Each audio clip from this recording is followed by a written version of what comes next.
You've spent your whole life being the nice one, and it's costing you far more than you know.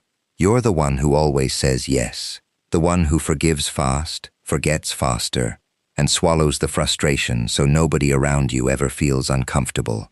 You bend so other people don't have to. You apologize for things that were never your fault. And somewhere along the way, you started calling all of this being a good person. But let me ask you something honest. Where has it actually gotten you? Are the people around you treating you better, or have they just learned that you'll take whatever they hand you? Do they respect you more, or do they reach for you less and less, unless they happen to need something? Here's the uncomfortable truth. Being too nice doesn't make you good. It makes you easy. And in a world that's always quietly testing where the soft targets are, easy is the most dangerous thing you can be. Niccolo Machiavelli saw this 500 years ago. He wrote, "A man who wishes to make a profession of goodness in everything must necessarily come to grief among so many who are not good." Translation: if you insist on being nice to everyone, all the time, no matter what, the people who aren't nice will eat you alive. And they'll smile while they do it. Now, before you misread me, hear this clearly. This is not about becoming cruel. It's not about turning cold, heartless, or mean. It's about understanding the difference between kindness and weakness, because most people have confused the two their entire lives. Real kindness has a backbone. Weakness just calls itself kind, so it never has to stand up for anything. Today, I'm going to break down 7 reasons being too nice is quietly making you weak, and how to fix every single one of them. Before we start, drop this in the comments. I choose strength first. Let's begin. Number 1. Your niceness is being read as permission. You think when you're kind to everyone, people see a good person. That's not what they see. They see a green light. They learn, quickly and quietly, that you won't push back, that you'll let it slide, that there's no real cost to crossing you. And the moment people learn there's no cost, they stop being careful with you. It's not that they're all evil. It's that human beings test limits, constantly. They nudge to see what they can get away with. And when they nudge you and nothing happens, they nudge harder. The coworker piles more work on you because you never complain. The friend cancels last minute again because you always understand. The family member takes and takes because you've never once made it awkward to take from you. Machiavelli put it coldly. Men are quicker to offend one who is loved than one who is feared. Why? Because offending the nice one is safe. There's no consequence. But cross the one who might actually respond, and people suddenly rediscover their manners. Here's what nobody tells you. Respect doesn't go to the kindest person in the room. It goes to the one people can't run over. And you can be warm and still be someone nobody dares to disrespect. Those two things were never opposites. So start noticing the difference between someone appreciating your kindness and someone exploiting it. The first will match it. The second will just keep taking. And every time you let a boundary get crossed with no response, you didn't keep the peace. You signed a permission slip. Drop this in the comments. My yes has limits. Number 2. You've turned approval into a drug. Somewhere along the line, being liked stopped being something nice and quietly became something you need. And the second you need it, you've handed everyone around you a remote control to your emotions. They press a button, you react. A little disapproval, and your whole day sinks. A cold look from the wrong person, and you're replaying the conversation for hours, hunting for what you did wrong. That's not kindness. That's dependence, wearing kindness as a costume. You're not being generous with people. You're negotiating for their approval, and you're paying for it with your own self-respect. Watch what it makes you do. You agree with things you don't believe, just to dodge the tension. You laugh at things that aren't funny. You say yes when every part of you is screaming no, because a no might make someone think a little less of you. Each one of those tiny moments is a small surrender, and they stack up into a person who doesn't even know what he actually wants anymore. Machiavelli said, "He who wishes to be obeyed must know how to command, and you can't command anything, not a room, not a negotiation, not your own life, if you can't first command yourself. If other people's opinions run you, then you don't own you. They do. The strongest people you know all share one trait. They'd rather be respected than liked, and precisely because of that, they usually end up being both. When you stop chasing approval, something strange happens. People start chasing yours. So let some people be disappointed in you. Let some people not get it. Their opinion of you is none of your business, and their approval was never the prize you thought it was. Drop this in the comments. I don't need their approval. Number 3. When you're always kind, your kindness stops meaning anything. This one stings, but you need it. The more you give, the less it's worth. Not because giving is bad, but because anything constant becomes invisible. The first time you help someone, they're grateful. The 10th time, it's just expected. By the 100th, they don't even see it anymore. It's simply what you do. Background noise. And here's the cruel twist. The day you finally can't help, the day you finally say no, that's the exact day they suddenly notice you. Not to thank you for the 99 times you said yes, to resent you for the one time you didn't. Machiavelli understood this better than most. Hatred is gained as much by good works as by evil. Sit with that one. Your endless goodness guarantees you nothing. Handled badly, it can breed the opposite of gratitude, because people come to feel entitled to it, and entitlement always rots into contempt. Think about anything freely available everywhere.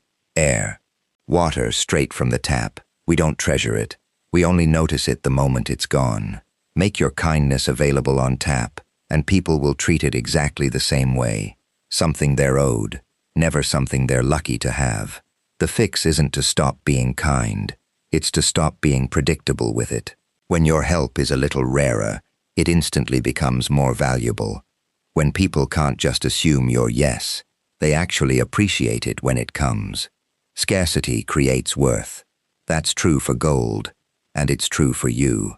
So stop spending your kindness like it's endless. It isn't, and the people who matter will value it far more once they realize it was never guaranteed. Drop this in the comments. My kindness is earned. Number 4. You keep absorbing disrespect and calling it patience. Someone says something cutting, and you let it go. They cross a line, and you tell yourself they probably didn't mean it. They talk down to you in front of others, and you smile to keep things from getting awkward. You think you're being the bigger person.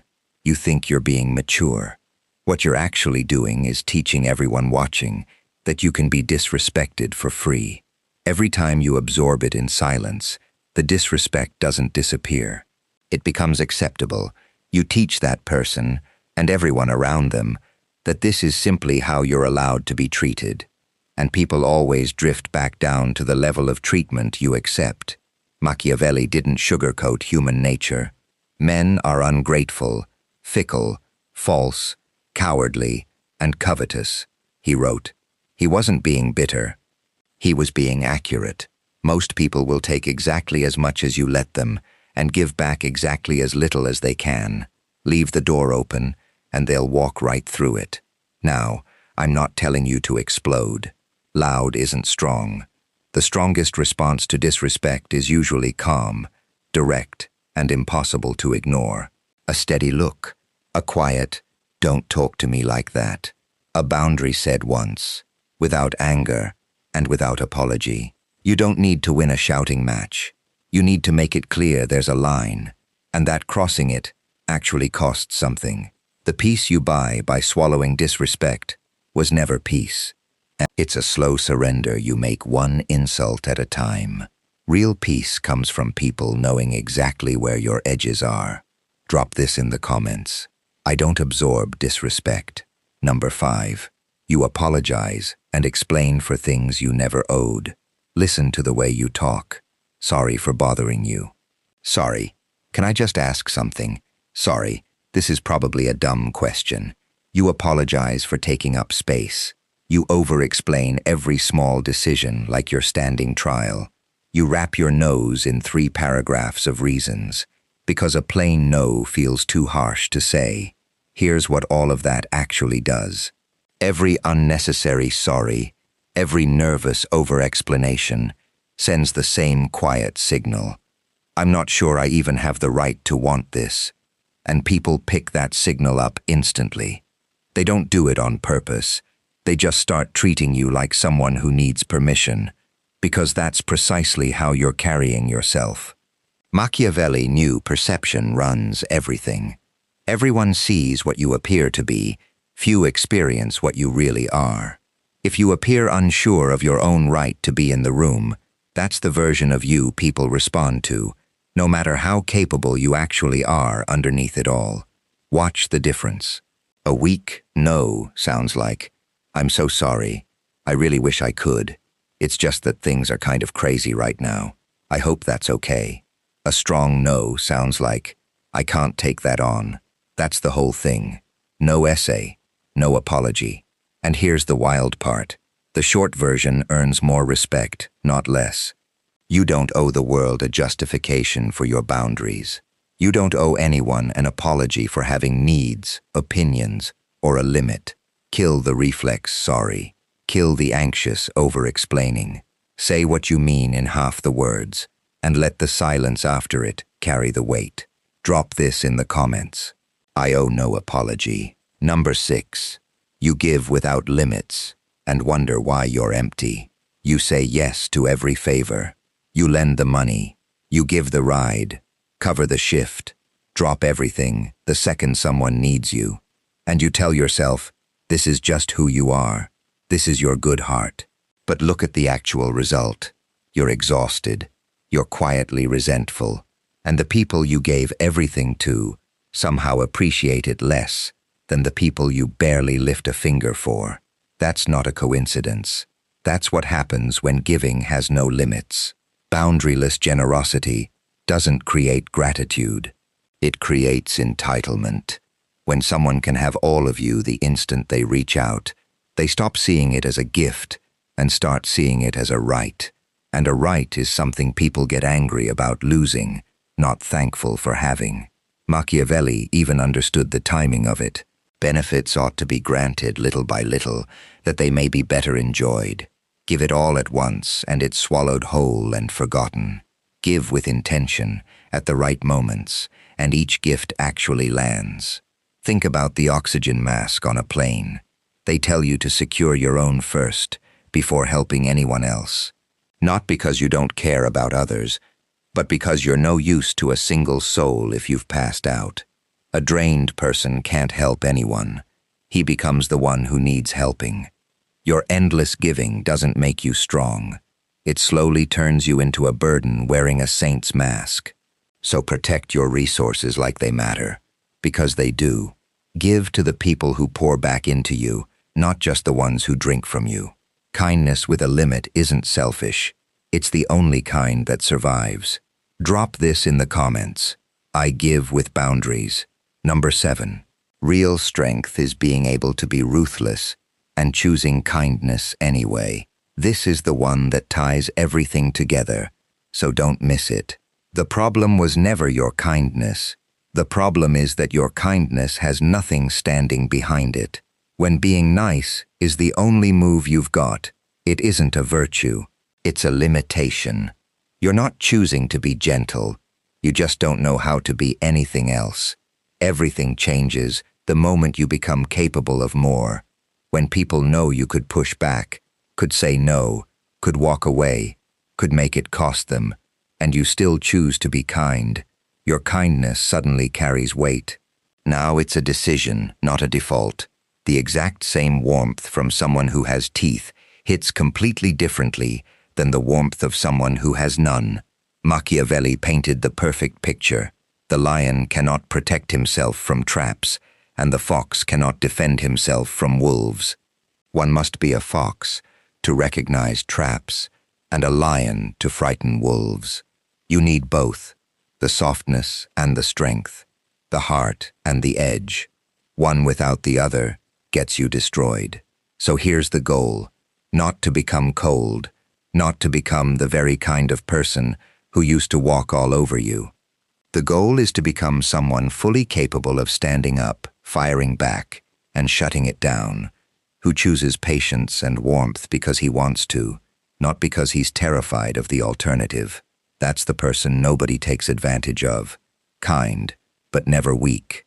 Warm, but never soft, in the places that matter. That is strength. And it's available to you the second you stop confusing being nice with being good. Drop this in the comments. I am kind by choice. So let's pull it all together. You came in believing your niceness was your best quality. Hopefully you're leaving with something sharper. You saw how your kindness gets read as permission. How chasing approval hands people control over you. How constant giving makes your kindness invisible. How absorbing disrespect only invites more of it. How apologizing for existing quietly shrinks you. And how boundaryless giving leaves you empty and unappreciated.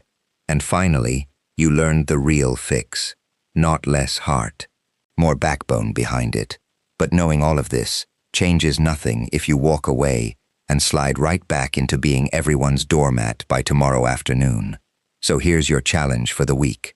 Find one place in your life where you always cave, always say yes, always let it slide, and this time, don't. Hold one boundary. Say one honest no without the apology attached. Just one. Then watch how the ground shifts under the people who counted on you folding. And hear me one more time, because it matters. This was never about becoming cruel. The world already has enough cold people. What it's short on is strong ones who are still kind on purpose. Keep your heart. Just stop leaving it lying around for anyone to step on. You are not here to be the nicest, most agreeable, most forgettable person in every room. You're here to be respected, valued, and impossible to walk over. And kind because you decided to be, not because you were too afraid to be anything else. So drop this final line in the comments and own it. I am kind and dangerous. If this hits something in you, hit that like button, subscribe, and share it with someone who's been too nice for too long. Ring the bell so you catch what comes next. Until then, stay warm, stay sharp, and stop apologizing for taking up space.